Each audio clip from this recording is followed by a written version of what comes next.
Welcome to That Just Doesn't Make Sense, the Nature of Things. I hope you liked the first 10 episodes. I started with those episodes for a reason. To try and illustrate who I am as a person. I did it this way because I thought it would be a better way to go, because this channel, or podcast if you will, is to try and get my listeners to understand that they are in charge of their own decision. And that every decision you make has a cause and effect reaction. Every action has a reaction attached to it, good or bad. It does not care. The reaction is just the effect of the decision or action that was made. So if we know that reaction follows the action, then why do we not try to teach ourselves how to control it? I am not wrong about this. And if you think I am, then I am very excited to be corrected. I truly mean that. I do not have to be right. I just want to live in truth, which means as a listener, you can too. This is not about me putting myself on some type of pedestal or my poop doesn't stink, because it stinks plenty. I make the same mistakes everyone has and continue to do so. Why? Because before I'm Fred Diamond, I am a human animal, just like you. Not one of us is more or less than anybody else on the entire planet, which means we all go through trials and tribulations that we have to get through. There are no exceptions, and do not let anybody tell you different. What is ironic about that last sentence is the fact that the person who would say something like that to you is also the same, they're on the list too. There are no exceptions. We are people with nothing more and nothing less. And more than that, we are individuals. Think about that for a moment. There are over 8 billion people on this planet. And of those 8 billion, you are one, which makes us all unique. It is so interesting that people will pay millions upon millions for unique artwork and novelty items because of how rare they might be. While you, me, and every single person on the planet are the rarest of all, because there is only one of us. I have written this way on purpose because I want you to reflect on who you think you are right now as you listen to this episode. And then after that reflection, I hope you take an honest internal look at yourself with honesty, focus, and the understanding that you are who you are. Not because of everyone around you, but because that is how you were born and where you are with real life experience so far in your life. I want you to understand that your life experiences are absolutely important, but so are the reactions that come from those experiences. Are those reactions from your core individualism, or are they based upon what the mainstream dictates they should be? That is what needs to be reasoned out. If after that reasoning process you conclude that the mainstream was right, then good for you. But I am confident that you will find that you settled upon that conclusion from the mainstream simply because it is what you were expected to do. For me, it is easy to conclude almost instantly what I am being pushed toward, some kind of narrative that I'm supposed to accept as truth. I have been thinking like this since I was 5 years old. That is who I am, but I do not expect that I am the only one. Common sense is not exclusive to me. It is in all of us. But because the chaos around us is so overwhelming, unless you know how to recognize it, it will end up shaping your opinions about whatever you are being told to think. This podcast was developed for that very reason, to get people to educate themselves and to reason out the narrative being sold to them. Now let us get back to the episode. I mentioned in episode 10 that I would be getting into the history of the progressive movement and the ideology that is 100% responsible for where we are right now. So let us get started. What is the progressive ideology?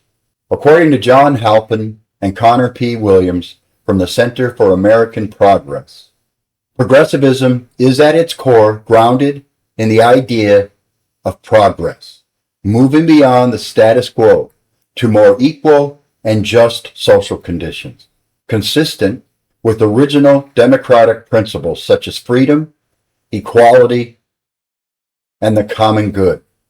Progressivism as an intellectual movement emerged between 1890 and 1920 as a response to the multitude of problems associated with the industrialization of the United States economy, including frequent economic depressions, political corruption, rising poverty, low wages, poor working conditions, tenement living, child labor, lack of collective bargaining power, unsafe consumer products, and the misuse of natural resources. We're going to get into that in the next episode. The original progressive era is known primarily for two major developments in American politics. One, political reforms crafted to break up the power-privileged interests such as expanded suffrages, direct primaries, direct election of senators, the initiative and referendum process. Two, economic reforms structured to counterbalance the excessive power of business and to fight inequality, including measures such as the graduated income and inheritance taxes, the right to organize and other labor protections, unemployment insurance, workers' compensation measures.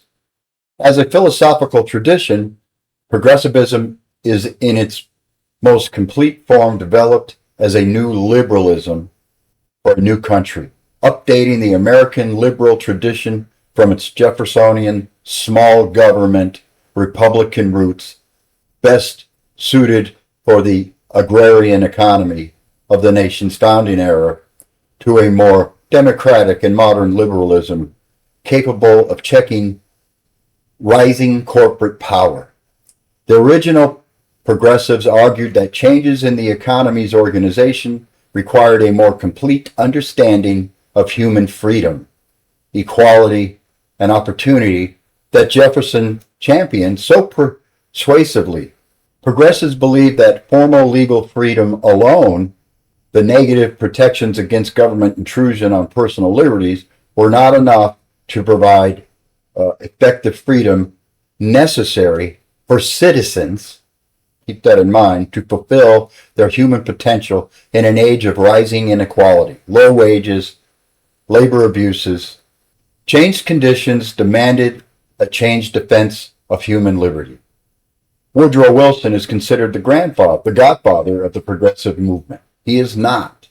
He is the person who puts actions in place to get us here. And I am going to walk you through those actions so you can hopefully start to recognize them yourself.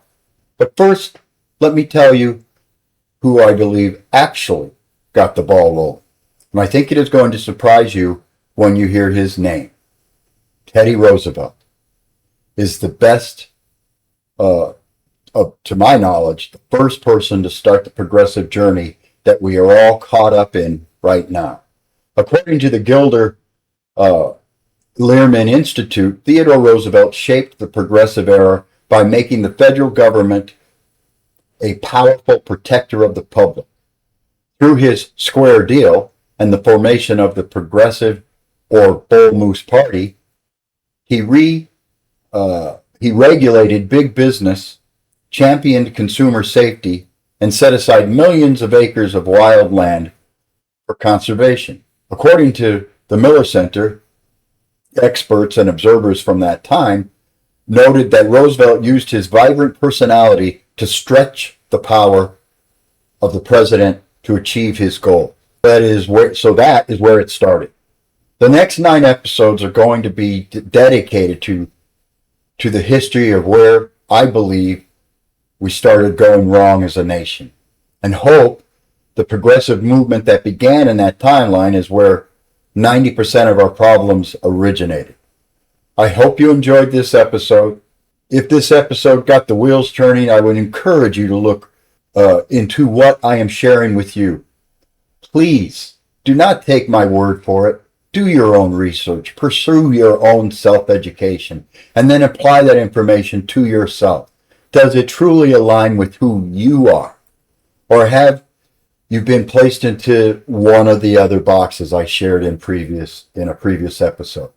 Thank you, and please comment, like, subscribe, and hit that notification bell so you don't miss a single episode. And just let me add, before we actually wrap this thing up, please comment. I really want to hear from you. I need your feedback. I'd love it if you'd like it, but I'm more concerned with your comments. That helps me develop into something that you enjoy, and it also gives me an opportunity to learn where I may be wrong or validate where I may be right. Thank you, and I'll see you on the next one.